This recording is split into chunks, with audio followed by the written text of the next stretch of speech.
I watched a Bigfoot kill 3 men with his bare hands. And what terrified me most wasn't the violence itself, but the fact that those men deserved every second of what happened to them. My name is Marcus Webb. I'm 61 years old, and for 37 years I've carried a secret that's haunted my dreams, shaped my entire career, and challenged everything I thought I knew about justice, morality, and what it means to be human. This is a story of how I witnessed something that shouldn't exist execute a form of justice more pure and terrifying than anything our courts could ever deliver. Some nights I still wake up drenched in sweat, my hands trembling, the phantom smell of blood and wet forest floor filling my nostrils. Some nights I can still hear the sound of bones breaking, can still see those dark eyes staring at me across a clearing full of corpses, weighing my soul, deciding if I deserve to draw another breath. Some nights I wonder if I made the right choice in keeping silent for all these years, or my silence makes me complicit in something terrible and necessary and beyond my understanding. But most nights I simply remember the weight of that hand on my head, remember the absolute certainty in those eyes, remember understanding, for one crystalline moment, what real justice looks like when it's stripped of all our laws and procedures and comfortable lies. And I know, with the same certainty I felt that day, that telling this story now is the right thing to do, not because the world deserves to know, but because I'm running out of time to warn them. The Olympic National Forest in Washington State stretches across nearly 1 million acres of wilderness. Most people see it as a pristine sanctuary of ancient trees and untouched nature. Tourist brochures show stunning photographs of moss-draped cedars and crystalline streams, of elk grazing in meadows, and eagles soaring over snow-capped peaks. They sell it as escape, a place to reconnect with nature, to find peace in the cathedral silence of old-growth forest. But I know the truth. I know what watches from those shadows. I know what moves through the fog on 2 legs, silent as death, judging every human who dares to enter their domain. Hidden in the deepest valleys, where fog clings to mountains like funeral shrouds and the trees grow so thick that sunlight barely touches the ground, lives a community that humanity has spent centuries trying to forget, a community that remembers everything we've done to them, a community that has learned, through bitter experience, exactly when mercy ends and vengeance begins. And in the summer of 1987, I stumbled into their world at the exact moment when one of them decided that hiding was no longer enough. At the exact moment when 3 human beings crossed a line that couldn't be uncrossed. At the exact moment when I had to choose which side of that line I stood on. I was 24 then, fresh out of graduate school, a master's degree in wildlife biology, and absolutely convinced I knew everything about the natural world. The Forestry Service had hired me to conduct a routine biodiversity survey in the Quinault rainforest area, documenting animal populations and ecosystem health. It was supposed to be 3 weeks of data collection, some peaceful camping, maybe a black bear sighting if I was lucky. Instead, it became the crucible that transformed me from a naive scientist into someone who understood that the world contained mysteries far darker and more profound than any textbook could contain. I'll never forget the smell that first morning, when everything changed. July 18th, 1987. The air hung heavy with moisture, carrying the scent of rotting wood and moss so thick you could almost taste it on your tongue, almost feel it coating your lungs with every breath. There was something else, too, something I didn't recognize then but would come to know intimately in the weeks that followed. A musky, wild scent that spoke of something alive and aware and close. Too close. I'd set my base camp near a creek called Finley Creek, about 12 miles from the nearest trail marker, in a spot so remote that the Forest Service map I carried showed nothing but green. No trails, no campsites, just wilderness in its purest, most indifferent form. The forest here was old growth, with cedars that had been standing when Columbus reached the Americas, when the first European eyes turned westward toward this coast, when the only humans in these mountains were the indigenous peoples who knew enough to respect what lived in the deep places. Walking through it felt like moving through a cathedral built by time itself. The canopy overhead blocked out so much sunlight that the forest floor existed in perpetual twilight, a greenish gloom, where ferns grew as tall as a man, and nurse logs the size of houses rotted slowly back into the soil that had birthed them. Everything was in process here, dying and being born simultaneously. The endless cycle of growth and decay that had been running since before humans developed language to describe it. I woke before dawn to the sound of absolute silence. Not the peaceful quiet of early morning that any camper knows, with bird song building gradually towards sunrise and small animals rustling through the underbrush. This was different. This was the unnatural absence of sound that happens when every creature in the forest simultaneously stops making noise because something apex has entered the territory. Something so dangerous that even the insects, even the wind itself it seemed, held its breath in response. Every bird, every insect, every small mammal had simply ceased to exist in auditory terms. The hair on my arm stood up without me understanding why. My body knew something my conscious mind hadn't yet processed. I emerged from my tent slowly, instinctively keeping my movements small. The mist was so thick I could barely see 10 feet in any direction, and that's when I heard it. A sound like nothing in my wildlife training had prepared me for. Low, resonant, almost subsonic. It vibrated through my chest cavity, making my heart stutter. Not a bear, not a cougar, something else entirely. I should have retreated into my tent. Every survival instinct I possessed was screaming at me to hide. But curiosity, that dangerous human trait that's probably killed more of our species than any predator, drove me forward. I grabbed my camera and my notepad, moving toward the sound with the kind of idiotic bravery that only comes from youth and inexperience. The creek had carved a small ravine through the forest floor, creating a depression maybe 20 feet deep. I crept to the edge, lowering myself behind a fallen log, and looked down. What I saw should have been impossible. Should have been a hallucination brought on by bad water or a gas leak from my camping stove. Should have been anything other than what it actually was. In the clearing below stood a creature easily 9 feet tall. Its body was covered in dark reddish-brown hair that hung in long strands from its massive shoulders. The arms were grotesquely long,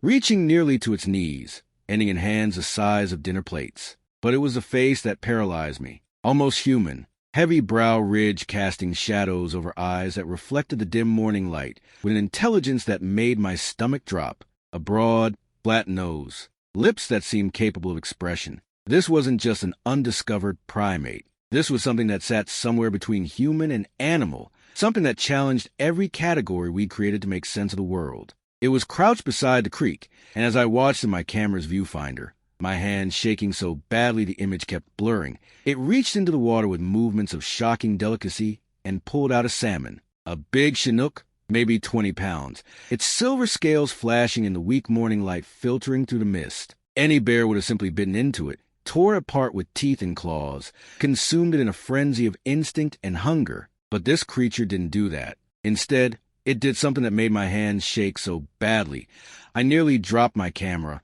something that would haunt my dreams and shape my understanding of what intelligence really means. It set the fish down carefully on a flat rock, reached into the creek again, and selected another stone, smaller, with one edge worn sharp by water and time. And then, with the same careful precision I might use to fillet a fish for dinner, it used that stone to clean its catch, scraping away scales with practiced, deliberate strokes, removing the head with a single cut, opening the belly and removing the innards, which it tossed aside for scavengers. This wasn't instinct. This wasn't learned behavior passed down genetically like a spider spinning a web. This was tool use, problem solving, the demonstration of abstract thought and sequential planning. The creature had identified a need, selected an appropriate tool, and applied it with skill that spoke of experience and practice. It was doing something that, according to every textbook I'd studied, every lecture I'd attended, every scientific paper I'd read, should have been impossible for anything except humans and maybe,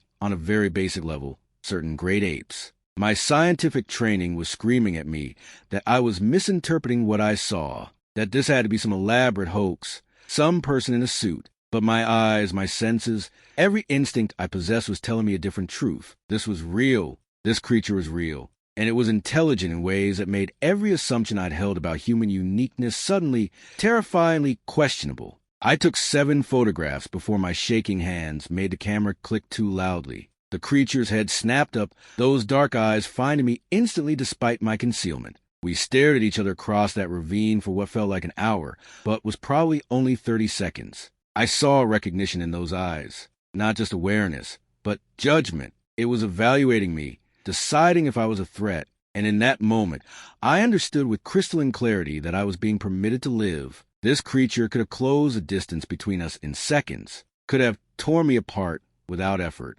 Instead, it made a sound, something between a grunt and a sigh, picked up its salmon, and simply walked away into fog. I sat there shaking for 20 minutes before I could stand. My scientific training battled with the evidence of my senses. Bigfoot wasn't real. Sasquatch was a myth. Yet I just watched one clean a fish with a stone tool and choose not to kill me. The implications cascaded through my mind like dominoes falling. If they existed, how many were there? How long had they been here? How had we missed them? And most troubling of all, what else did we not know about them? I spent the rest of that day examining the clearing. Found footprints, 17 inches long and 7 inches wide at the ball. Found the stone it had used, still slick with fish scales. Found evidence of repeated use of the spot, compressed vegetation suggesting regular visits. I documented everything with photographs and measurements, my hands still trembling, my mind racing with the magnitude of what I'd witnessed. But what I didn't find was any sign of where it had gone. The creature had vanished into the forest as completely as smoke. And that frightened me more than the encounter itself. Something that large, that powerful, could move through this terrain with absolute silence. Could observe without being observed. Could be anywhere, watching, and I'd never know. That night, I sat in my tent with my camping lantern, reviewing my photographs and notes. The scientific part of my brain was cataloging details, proposing hypotheses, designing research protocols. But another part, older, more primal, was simply terrified. I'd crossed the threshold. The world had shown me something that meant all my assumptions were wrong. And I had a choice to make. Report this, face ridicule, or worse, potentially expose these creatures to the world, or keep silent, protect them, and carry this knowledge alone. I chose silence, or rather, I chose to observe. I decided to extend my survey, using my research grant to justify staying in the forest. But my real mission had changed. I needed to understand these creatures. Needed to know if that moment of mercy I'd witnessed was an anomaly or evidence of something more profound. Over the next 2 weeks, I saw the creature 4 more times. Never up close again, always at distance, always watching me as I moved through the forest. I began to recognize individual characteristics. The reddish tint to its fur, a slight limp in its left leg, a scar across its right shoulder. This was the same individual, and it was following me, studying me as I studied it. I started leaving offerings. Salmon I caught from the creek, berries I collected, small gifts placed in the clearing where we'd first encountered each other. They were always gone by morning, and sometimes there would be something left in return, a stack of smooth river stones, a bird's nest carefully preserved, once a piece of quartz crystal that caught sunlight like a frozen flame. It was communicating, establishing a dialogue without words. On the 23rd day of my extended survey, everything changed again. I woke to that same unnatural silence, but this time it felt different. Not watchful, but tense, angry. The air itself seemed charged with some invisible current. I emerged from my tent to find the forest transformed. Branches broken at height, gouges in tree bark 8 feet off the ground, stones arranged in patterns that couldn't be natural, warning signs. And then I heard voices, human voices, male, rough, carried on the morning breeze. They were coming from deeper in the forest, from a direction I hadn't yet explored. I grabbed my camera and notepad, some instinct telling me to document whatever was happening, and began moving toward the sound. I found them in a small valley maybe a mile from my camp, following the sound of their voices and the smell of their cigarette smoke through morning mist that seemed to swallow sound and make distance impossible to judge. 3 men, all in their 30s or 40s, dressed in camouflage that was too new, too clean, the kind you buy in a sporting goods store rather than earn through years of actual use. They carried rifles that gleamed with expensive care, weapons worth more than most people's monthly salary. This wasn't poverty driving them. This was greed. They'd set up what could only be described as a hunting camp, but not for deer or elk or bear. Multiple tents arranged around a cleared area. A fire pit dug with professional precision. Supplies stacked under tarps with military efficiency. And most disturbing of all, dominating the center of the camp like some obscene shrine to human arrogance, was a cage. Large, constructed from welded steel that had been hauled in piece by piece, probably over multiple trips. The kind of cage you'd use to transport a dangerous animal to a zoo. But the dimensions were wrong for a bear, wrong for a cougar, wrong for anything that should exist in these forests. This cage had been built specifically for something that stood upright, that required vertical space and horizontal restraint designed for bipedal locomotion. Someone had planned this, designed it, constructed it with a specific intention of imprisoning something that walked on 2 legs. The sight of it made my stomach turn, made bile rise in my throat, because I knew with horrible certainty exactly what they intended to put in that cage. I crouched behind a thicket of ferns, watching, my heart hammering against my ribs. One of the men was tall and lean with a face hardened by sun and wind. He was examining something on the ground. Tracks, the same massive footprints I'd been documenting. The second man was shorter, broader, with hands scarred from manual labor. He was checking chains attached to the cage. The third was younger, maybe late 20s, with the kind of nervous energy that comes from excitement or fear, or both. He was loading tranquilizer darts into what looked like a modified rifle. They were hunting the creature I'd spent weeks observing, hunting something intelligent enough to use tools, to communicate, to show mercy. And they weren't trying to document or understand it. They were trying to capture it. "How much did the man say he'd pay?" the tall one asked, his voice carrying clearly through the morning air. 50,000 for a live specimen, the broad one replied. 100,000 if we can get two. Some private research facility in Oregon. They want them alive, they said. Better money than we ever made logging. "You really think there's more than one?" the young one asked. "Oh, there's more," the tall one said with a grin that made my skin crawl. "I've been tracking these things for 5 years. They travel in family groups. Where there's one, there's usually 3 or 4 more. We get the cage set right, bait it with something they can't resist, we could retire off this." I felt sick. These men weren't scientists. They were poachers, treating an intelligent being like a commodity. And worse, they seemed to know what they were doing. This wasn't their first attempt. They'd been hunting these creatures for years.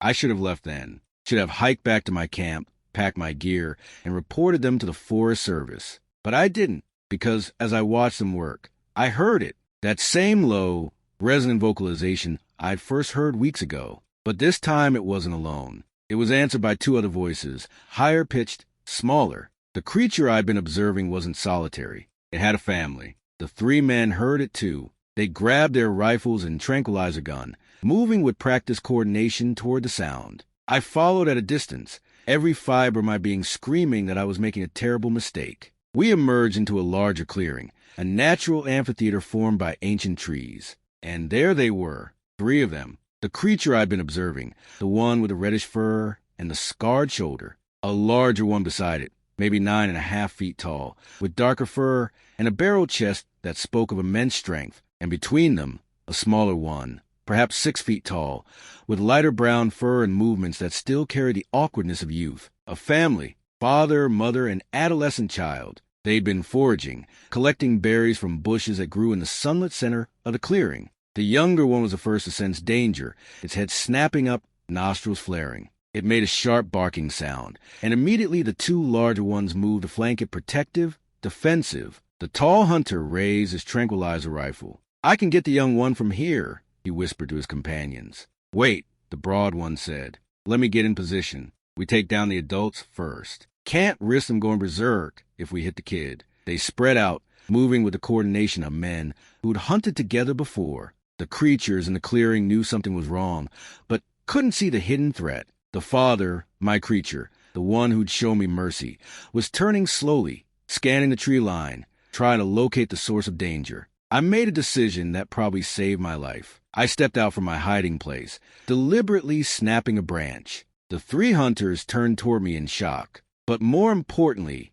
the 3 creatures saw me, and the father recognized me. I held up my hands, showing I was unarmed. "Please," I said to the hunters, my voice barely steady. "Please don't do this. They're intelligent. They have families. This isn't hunting, it's kidnapping." The tall hunter's face went hard. "The hell are you doing out here?" "Wildlife survey," I said. "I'm with the Forestry Service. You're in violation of about a dozen federal regulations." The broad one laughed, a sound without humor. "And who's going to believe you? We're just hunters looking for elk. You, on the other hand, you're the crazy scientist talking about intelligent Bigfoot. How do you think that's going to sound in your report?" He was right. I kept silent about these creatures for weeks. I had no credibility, no official documentation. Any report I filed would be dismissed as hallucination or fraud. The young hunter was still tracking the creatures with his tranquilizer gun. "There go the boat," he said nervously. "We need to take the shot now."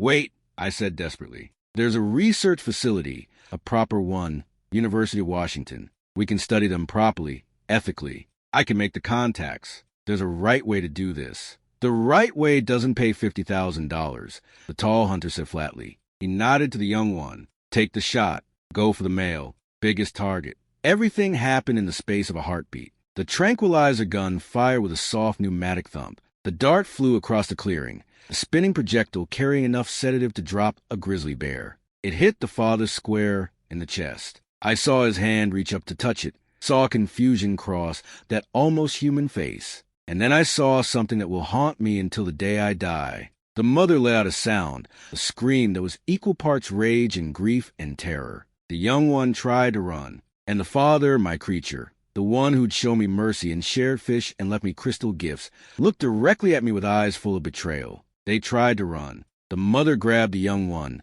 pulling it toward the tree line, but the broad hunter had moved to block that route. The tall one was reloading his tranquilizer gun, aiming for the mother. The young hunter was laughing, actually laughing, with the excitement of the hunt. The father was stumbling now, the sedative taking effect. He went down on one knee, his massive frame swaying. The mother was torn between helping him and protecting the young one. She made her choice, dragging the younger creature toward a gap in the hunter's formation. The tall hunter fired again. This dart hit the mother in the shoulder. She roared, a sound of pure primal fury, but kept moving, kept dragging the young one towards safety. Don't let them get to the trees, the broad hunter shouted. He raised his rifle, and I realized with horror that it wasn't loaded with tranquilizers. It was a real rifle, loaded with real bullets. He was going to kill them rather than let them escape. I did the only thing I could think of. I charged him. All 160 pounds of me slammed into his side just as he pulled the trigger.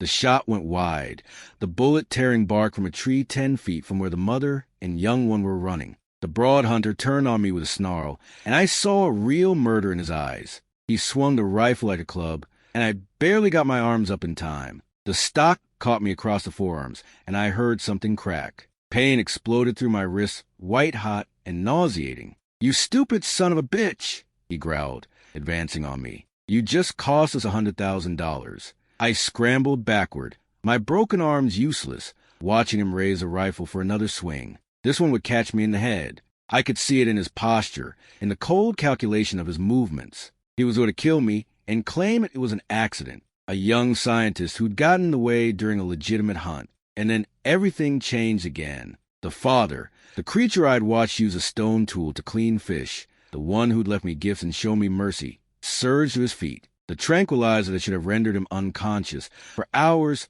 seemed to have barely slowed him down. And the expression on his face was something I'd never seen on any primate, human or otherwise. Pure, cold, calculated rage. He moved with impossible speed for something so large. One moment he was 20 feet away, swaying and stumbling. The next he was on the broad hunter, one massive hand closing around a man's throat, lifting him completely off the ground. The hunter's eyes bulged. He tried to bring his rifle around, but the creature caught in his other hand and crushed the barrel like it was made of aluminum foil. The metal screamed as it bent, and the hunter screamed too, a choked sound that was cut off as those fingers tightened. The tall hunter spun around, trying to aim his tranquilizer gun, but he'd barely begun to turn when the father threw the broad hunter at him. 300 pounds of human body became a missile, crashing into the tall hunter with enough force to drive both men to the ground in a tangle of limbs. The young hunter was backing away, his rifle trembling in his hands, eyes wide with terror.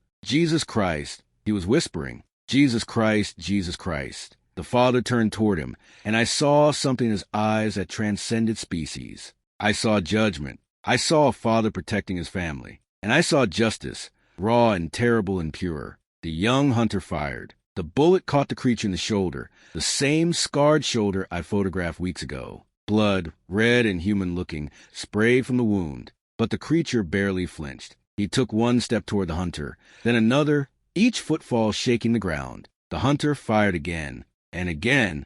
Both shots hit the creature's chest. I could see blood soaking into the reddish fur, could see the creature's gait falter. But he didn't stop. He reached the hunter and simply took the rifle from his hands, bending the barrel into a U-shape before tossing it aside like garbage. The hunter fell to his knees, sobbing now, hands raised in surrender. "Please," he was begging. "Please, I'm sorry, I'm sorry." The creature stood over him, breathing heavily, blood dripping from 3 bullet wounds. And I saw it then. The choice. The same choice the creature had made with me that first morning. Mercy or justice. Let him live or make him pay. The mother and young one had disappeared into the forest. They were safe. The threat was neutralized. The creature could walk away, could vanish back into the wilderness, and let these men live with their terror and their failure. But he didn't. What happened next took perhaps 15 seconds. But those 15 seconds destroyed any illusion I had that these creatures were just animals,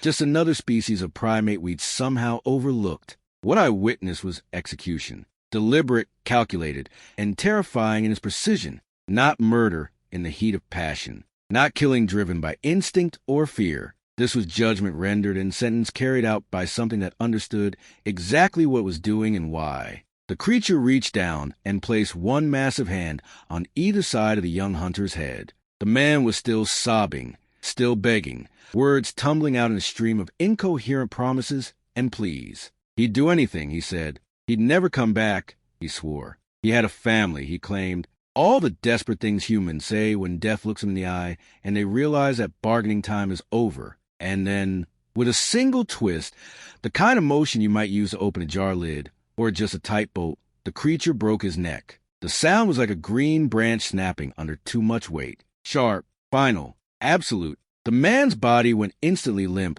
every muscle releasing simultaneously, every light going out behind those terrified eyes. He collapsed to the ground in a heap that was no longer a person, but just meat, just mass, just molecules that would soon begin the slow process of returning to soil. The tall hunter had managed to extricate himself from beneath his companion's body, while the creature dealt with the younger man. He was scrambling away, his expensive rifle forgotten, his professional calm shattered into raw animal panic. He might have made it to the tree line if he'd had sense enough to stay quiet, to move like prey trying to avoid a predator's attention. But terror overrode intelligence. He screamed, a high, keening sound that echoed through the forest like a wounded rabbit calling every predator within miles. The creature's head snapped toward the sound with the focus of a predator who'd identified prey that was trying to escape. Not food, not sustenance, but something that needed to be dealt with, something that represented a threat, a danger, a problem that required permanent solution.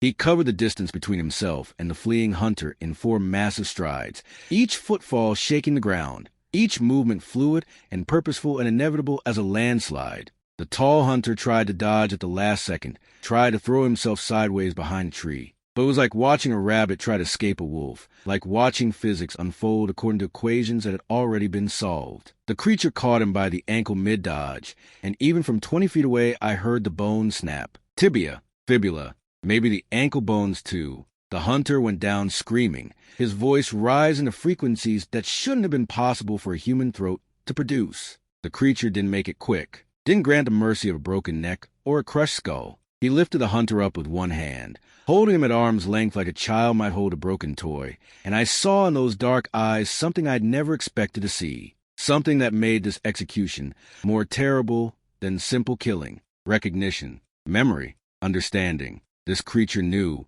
that these men had been hunting his kind for years, knew about the cage they'd built, knew about the tranquilizer darts and the plans to sell living beings for profit, knew, on some level that transcended language, that this particular human had tried to destroy families, to cage children, to reduce conscious, intelligent beings to commodities with price tags. And the creature was delivering sentence for those crimes with the certainty of a judge who has no doubt about guilt. He threw the tall hunter against a tree with enough force that I heard ribs crack, heard the wet sound of organs rupturing, heard the man's scream cut short as air was driven from collapsed lungs. The hunter hit the ground and tried to crawl away, leaving a smear of blood on the bark, his fingers clawing at moss and dirt with a mindless determination of a body that didn't yet understand it was dying. The creature followed slowly, deliberately, giving the man just enough hope to keep trying before picking him up again and repeating the process. It was methodical. It was intentional. It was torture designed not just to kill but to punish, to make this death mean something beyond simple removal of a threat. 3 times the creature lifted the hunter. 3 times he threw him against that tree. 3 times a man tried to crawl away, each attempt weaker than the last, each movement leaving more blood in the dirt. By the time the creature was finished, the tall hunter's screaming had faded to wet, gurgling sounds, blood bubbling from his mouth with each attempted breath. The creature dropped the broken body and turned to the last one, the broad hunter who'd tried to shoot the mother, who'd struck me with his rifle, who'd been the first to speak about selling living beings for money. He'd managed to get to his feet, while the creature dealt with his companions, was running now, stumbling through the underbrush with the desperate, mindless flight of a man who knows death is coming and can't do anything except try to delay it by seconds. He made it almost 100 yards before the creature caught him. I didn't watch what happened next. I couldn't, but I heard it. The sounds of impact, of breaking bone, of a man begging for his life in a voice growing progressively weaker, and then silence. The creature stood in the center of the clearing, surrounded by 3 dead men, blood dripping from his wounds, breathing in great heaving gasps. And then he turned to look at me. I was still on the ground, cradling my broken arms, unable to run even if I'd wanted to. We stared at each other across that clearing full of death. I saw intelligence in those eyes. I saw pain, both physical and emotional. I saw grief, and I saw the way to choice. He'd killed 3 men, not in immediate self-defense, not in the heat of battle, but as deliberate execution. And he was trying to decide if I needed to die too. If I was a threat that needed to be eliminated, I should have been terrified, should have been begging for my life. But instead, I did the only thing that seemed right in that impossible moment. I lowered my head, submitted, acknowledged that he had the right to make this choice, and that I would accept his judgment. For a long moment, nothing happened. Then I heard footfalls, heavy and slow, approaching. I kept my head down, waiting. The footsteps stopped directly in front of me. I could smell him, a mix of blood and forest, and something musky and wild. And then I felt it, a touch, surprisingly gentle, on the top of my head. A massive hand, still slick with blood, resting there for just a moment. When I finally dared to look up, the creature was walking away, heading toward the tree line where his family had vanished. He paused at the edge of the clearing, looked back at me one last time, and then was gone, disappeared into forest as completely as if he'd never existed. I sat there among the dead for what felt like hours, but was probably only 15 minutes. My arms throbbed with every heartbeat. The adrenaline was wearing off, replaced by shock and pain, and the overwhelming magnitude of what I'd witnessed. 3 men were dead, killed by something that wasn't supposed to exist, and I was the only witness. Eventually, I managed to stand, managed to stumble back to my camp. I didn't touch anything in the clearing, didn't move the bodies, didn't disturb the evidence. I just left, moving as fast as my injuries would allow, desperate to put distance between myself and that place of death. It took me 6 hours to reach the nearest ranger station. My arms had swollen to twice their normal size by then, the broken bones grinding against each other with every movement. I was in shock, probably hypothermic, definitely on the edge of consciousness. I remember collapsing on the station steps, remember rough hands lifting me, remember voices asking what happened. I told them everything, about the hunters, about the illegal poaching operation, about the cage and the rifles and the confrontation. I told them about being attacked, about my arms being broken. I told them the hunters had turned on each other in a dispute over money, that the violence had spiraled out of control, that I'd fled in terror. I didn't mention the creatures. Didn't say a word about what had actually killed those men, because I understood in that moment of clarity as I'd sat among the dead, that revealing the truth would accomplish nothing except drawing more hunters, more poachers, more men with cages and tranquilizer guns. The best way to protect what I'd witnessed was to keep it secret. The search party found the bodies 2 days later. The official report listed it as a murder-suicide, a falling out among criminals that had turned violent. The mangled rifles were attributed to rage and phenomenal strength driven by adrenaline. The peculiar nature of the injuries, the broken necks and crushed bones, was noted but not questioned too deeply. No one wanted to consider the alternative. It took me 6 hours to reach the nearest ranger station, 6 hours that exist in my memory as fragments and flashes rather than coherent narrative. I remember stumbling through the forest, cradling my broken arms against my chest, each jarring step sending fresh agony through bones that ground against each other. I remember falling multiple times, catching myself on deadfall and rocks, tearing my clothes and skin without caring, because the pain in my arms eclipsed everything else. I remember stopping once to vomit into a creek, my body finally processing the adrenaline crash and the magnitude of what I'd witnessed. 3 men dead, killed by something that wasn't supposed to exist. And me, the only witness, carrying knowledge that could destroy everything I'd built, everything I believed about the natural world and our place in it. My arms had swollen to twice their normal size by the time I emerged from the forest onto a logging road that eventually led to the ranger station. The skin was purple and black, stretched tight over broken bones and pooling blood. My fingers were numb, useless appendages that wouldn't respond to commands. I was almost certainly in shock, definitely hypothermic despite the summer heat, probably on the edge of consciousness. I remember collapsing on the ranger station steps, remember rough hands lifting me, remember voices asking urgent questions that I couldn't quite parse into meaning. Remember being loaded into a vehicle, driven to a hospital, needles and x-rays and doctors with concerned faces discussing fractures and displacement and the possibility of permanent nerve damage. They asked me what happened, asked repeatedly, in different ways, trying to piece together the story from my scattered answers. I told them everything that was true. About the hunters, about their illegal poaching operation, about the steel cage and the rifles, and the obvious intent to capture something alive and sell it. I told them about being attacked, about my arms being broken when I tried to intervene. I told them the hunters had turned on each other in a dispute over money, that the violence had spiraled out of control faster than I could comprehend, that I'd fled in terror while they killed each other. I didn't mention the creatures. Didn't say a word about what had actually killed those men, about the father protecting his family, about the deliberate execution I'd witnessed. Because I understood, in that moment of painful clarity as nurses set my bones and doctors worried about compartment syndrome, that revealing the truth would accomplish nothing except drawing more hunters, more poachers, more men with cages and tranquilizer guns and dreams of profit. The best way to protect what I'd witnessed, the only way to honor the mercy I'd been shown, was to keep it secret, to take that knowledge and bury it so deep that no one would ever think to look for it. The search party found the bodies 2 days later. I was in a hospital when they returned, still hooked up to IVs and pain medication that made everything soft and distant. The sheriff came to my room to take a statement, a weathered man in his 50s who'd seen enough violence in logging camps and wilderness accidents to be hard to shock. But even he looked shaken as he described what they'd found. 3 bodies in varying states of damage, one with a broken neck, relatively intact. One that had been thrown against a tree multiple times until almost nothing remained recognizable. One that had been caught and beaten to death with what must have been, the sheriff said, phenomenal strength, the weapons mangled beyond use, twisted and bent with force that shouldn't have been possible for human hands. You said they fought over money? He asked me, his eyes searching mine for deception. That's what it sounded like.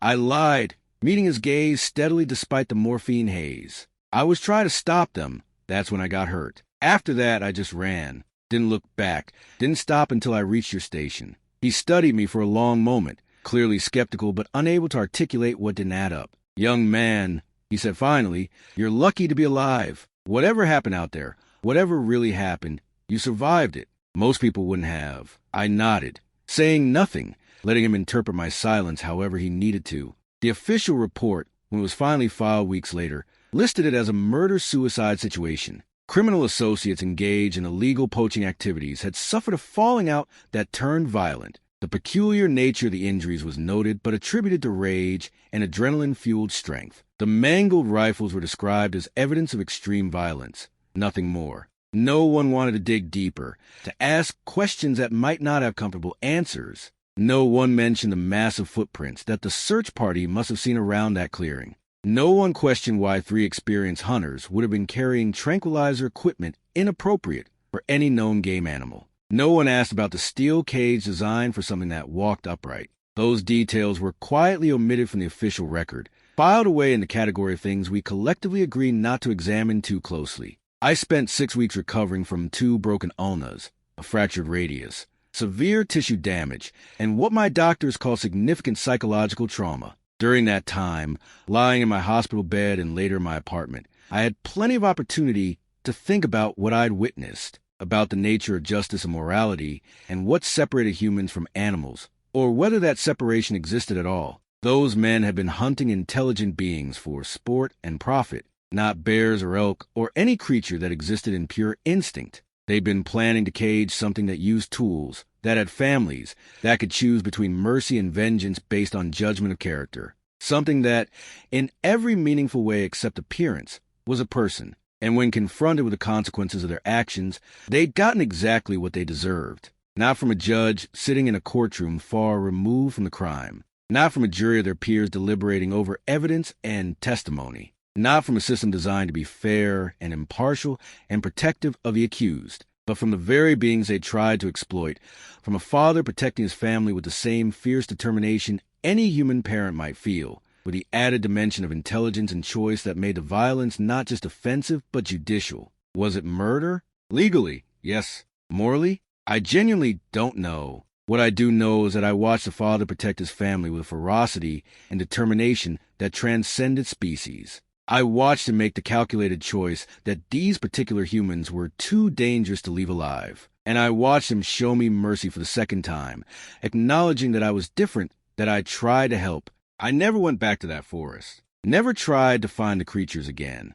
My career in wildlife biology ended with that survey. I couldn't look at animals the same way anymore. Couldn't pretend that the dividing line between human and non-human was as clear as I'd once believed. Instead, I went to law school, became a prosecutor, spent 33 years working in the criminal justice system, trying to deliver to human criminals the kind of pure, uncomplicated justice I'd witnessed in that forest clearing. But every case, every trial, every verdict felt inadequate compared to what I'd seen. Our justice system, for all its rules and procedures and protections, could never achieve the terrible clarity of what that creature had done, because he'd known with absolute certainty that those men were guilty. He'd seen their cages, heard their plans, felt the tranquilizer dart designed to steal his freedom. There was no reasonable doubt, no technicality, no plea bargain. Just choice and consequence delivered with the finality of natural law. I retired last year at the age of 60. Started having dreams again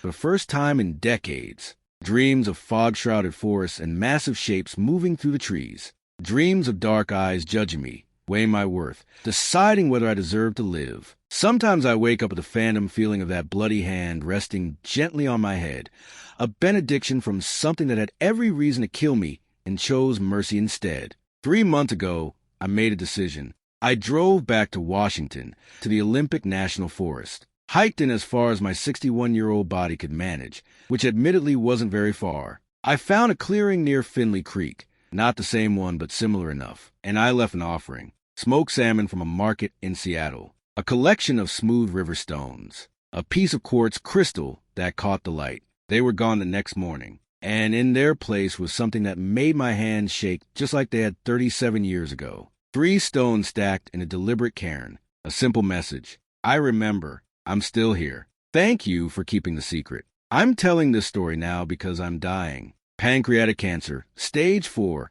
6 months if I'm lucky, 3 if I'm not. The pain is manageable for now, but I know what's coming. I've watched enough people die in enough ways to have no illusions about what waits for me. And I've decided that the secret had protected them long enough, or perhaps hasn't protected them at all. Perhaps my silence has only protected me from having to face the full weight of what I witnessed and what I chose. I don't know how many of them are left out there. Don't know if that family I witnessed survived, if the father recovered from his gunshot wounds, if the mother's tranquilizer dart wound healed clean, if the young one grew up and had children of its own. Don't know if there are dozens or hundreds or just a handful scattered across the deep wilderness, hiding in the last places humans haven't yet claimed or destroyed. What I do know is this. Somewhere in the deep forest, in the places where humans rarely go and are unwelcome when they do, there are beings that challenge every assumption we have about intelligence, consciousness, morality, and the uniqueness of human reasoning. They use tools with skill that demonstrates abstract thought.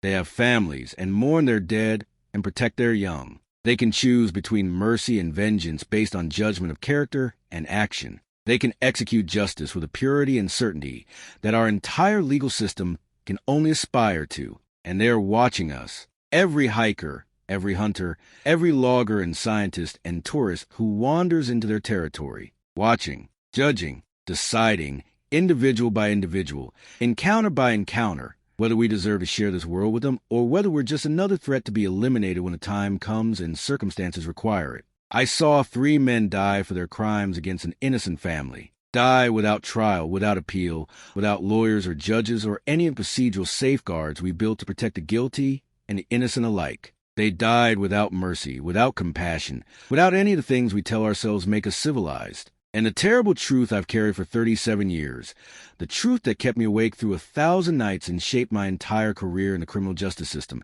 is this: They absolutely deserved it. Every broken bone, every moment of terror, every second of pain. They'd earned their deaths through their choices and their actions, and their willingness to cage and sell conscious being for profit. They'd earned it by building that steel cage and planning to fill it with something that had as much right to freedom as they did. They'd earned it by loading tranquilizer darts intended to steal consciousness and autonomy. They'd earned it by talking about prices and profits while discussing living, thinking beings with families and cultures and rights that existed independent of any law humans might pass. They'd earned it by being predators not of animals but of other forms of person, and justice, real justice, the kind that exists outside courtrooms and laws and comfortable social contracts, was delivered by hands that weren't human, but understood right and wrong more clearly than most humans ever will. I don't know if that makes me a monster for accepting what I witnessed, for not fighting harder to save those men, even though they'd tried to kill me and would have killed the creatures without hesitation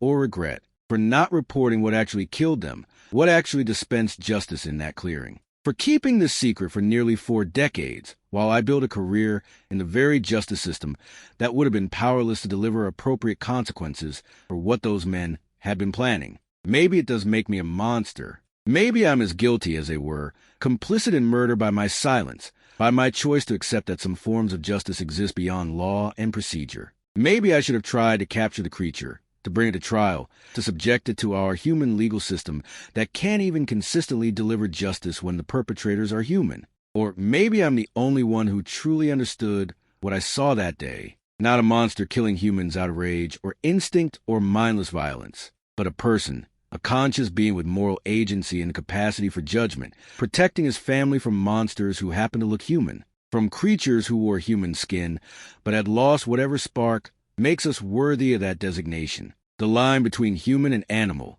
between civilization and savagery, between law and justice, is far more blurred than we want to admit. And somewhere in the Olympic National Forest, in valleys where fog clings to ancient trees and silence carries its own weight, that truth is still walking on 2 legs, standing 9 feet tall, and remembering the day it chose which humans deserve to live and which deserve to die. I've spent my entire career in courtrooms, watching judges and juries try to determine guilt and innocence, try weigh evidence and testimony, and somehow arrive at truth. I've seen guilty people walk free on technicalities. I've seen innocent people convicted on circumstantial evidence. I've seen our justice system fail in 1,000 small ways because it's built by humans, run by humans, and limited by all our fears and biases and mistakes. But I've also seen real justice. Saw it delivered in a forest clearing by something that understood with perfect clarity the difference between a threat and a friend, between guilty and innocent, between those who deserve mercy and those who deserve death. And I've spent 37 years wondering which system is really more just, the one we've built with all our rules and procedures and protections, or the one I witnessed that day, brutal and final and absolutely certain. I'm not sure I'll ever know the answer, but I know this. If those creatures are still out there, if they're still watching and judging and deciding which humans deserve to share their world, maybe that's exactly what we deserve. Maybe we need something outside ourselves, something that sees us clearly without the comfortable lies we tell ourselves, to hold us accountable for what we do in the dark places where we think no one is watching. Because someone is always watching. And sometimes justice doesn't come from a courtroom or a badge or a law. Sometimes it comes from hands strong enough to break steel, from eyes intelligent enough to judge character, from a heart capable of both mercy and vengeance. Sometimes justice looks like a 9-foot-tall creature covered in reddish fur, standing over the bodies of 3 men who thought they could cage and sell something they didn't understand, something they had no right to touch. And sometimes the only appropriate response to witnessing that justice is to bow your head, accept your judgment, and spend the rest of your life grateful that you were shown mercy instead of receiving what you might have deserved. I'll die soon, carrying these memories into whatever comes next. And my last thought will probably be at that moment when a massive hand rested gently on my head, when I felt the weight of decision lift, when I understood that I'd been judged and found worthy to live, not because I was human, but because I'd made different choices than the men lying dead around me. Because in that moment of crisis, when I'd had to choose between my own species and something other, I'd chosen right over wrong, protection over profit, mercy over expedience. That creature taught me more about justice in 15 seconds than 33 years of law school and courtrooms ever could. Taught me that sometimes the most moral thing you can do is remove from the world those who would harm the innocent. Taught me that intelligence and consciousness and the ability to judge right from wrong aren't uniquely human traits. Taught me that the natural world contains moral philosophy deeper and truer than anything we've written in our books or carved into our courthouses. And taught me that the greatest act of justice I could perform was keeping a secret, protecting his family, allowing them to disappear back into the forest where they belonged, where they could live free from cages and tranquilizer darts and men who saw them as nothing more than commodities to be sold. So I kept the secret. For 37 years, I kept the secret. And now, as I prepare to leave this world, I'm breaking it, not to expose them, not to bring hunters or scientists or anyone else looking for proof, but to leave behind a warning and a truth. They're out there, they're watching, they're judging, and they're perfectly capable of delivering justice when we fail to do it ourselves. Maybe that's terrifying, or maybe it's exactly what we need. Something to remind us that we're not alone on this planet, not the only intelligence, not the ultimate arbiters of right and wrong. Maybe it's time we stopped looking for monsters in the forest and started recognizing the ones we see in the mirror every day. Because the real monsters aren't the ones covered in fur, using stone tools and protecting their families. The real monsters are the ones who build cages for intelligent beings, who see consciousness and choice and family bonds and decide those things are worth $50,000. I saw 3 monsters die that day. And I saw justice delivered by something we spent centuries calling a monster simply because we don't understand it, because it frightens us, because it challenges our comfortable assumption that we're special, unique, somehow elevated above the rest of creation. We're not. We're just another species trying to survive on a planet we don't own. And maybe, just maybe, we'd be better off if we remembered that more often. If we accepted that we're being watched and judged not just by each other, but by the other intelligences we share this world with. The creatures in the Olympic National Forest remember. They remember the hunters who tried to cage them. They remember the scientists who tried to study them. They remember every intrusion, every threat, every moment they had to choose between revealing themselves and staying hidden. And they're still choosing to hide, still choosing to let us believe their myths and legends, still showing us mercy we probably don't deserve. But that mercy isn't infinite. I saw its limits that day in the clearing. Saw what happens when you cross the line from ignorant intrusion to active threat. And I'm here to tell you that the consequences are absolute, final, and delivered without hesitation or regret. So if you ever find yourself in the deep forests, in the places where silence is weight and the trees remember things our history books forgot, remember this: you're not alone. You're never alone. And the eyes watching you from the shadows are judging every choice you make, every action you take, every moment you decide who you want to be. Choose wisely. Choose mercy. Choose to leave what you don't understand alone and unmolested. Because somewhere in those forests walks justice in a form more pure and terrible than anything our courts could ever deliver. And unlike our justice system, it never makes mistakes. I learned that lesson at the cost of 2 broken arms and 37 years of nightmares. Those 3 hunters learned it at the cost of their lives. And now I'm sharing it with you, my final testimony before I face whatever judgment awaits me on the other side. We're not alone. We're being watched. We're being judged. And sometimes, just sometimes, justice doesn't need a courtroom or a jury. Sometimes it just needs hands strong enough to break a man's neck and a mind clear enough to know when that's exactly what's deserved. That's my story. That's my secret. That's the truth I've carried since 1987. Make of it what you will. Believe it or dismiss it as the ramblings of a dying man. But if you ever find yourself in the Olympic National Forest near Finley Creek, in a clearing where the trees grow thick and the fog never fully lifts, you might want to leave an offering. Smoked salmon, maybe, some smooth river stones, a piece of crystal that catches a light. And if it's gone in the morning, if there's something left in its place, you'll know what I know. You'll understand what I understood. That we share this world with something that deserves our respect, our protection, and our silence. That somewhere out there, justice walks on 2 legs, and it remembers everything.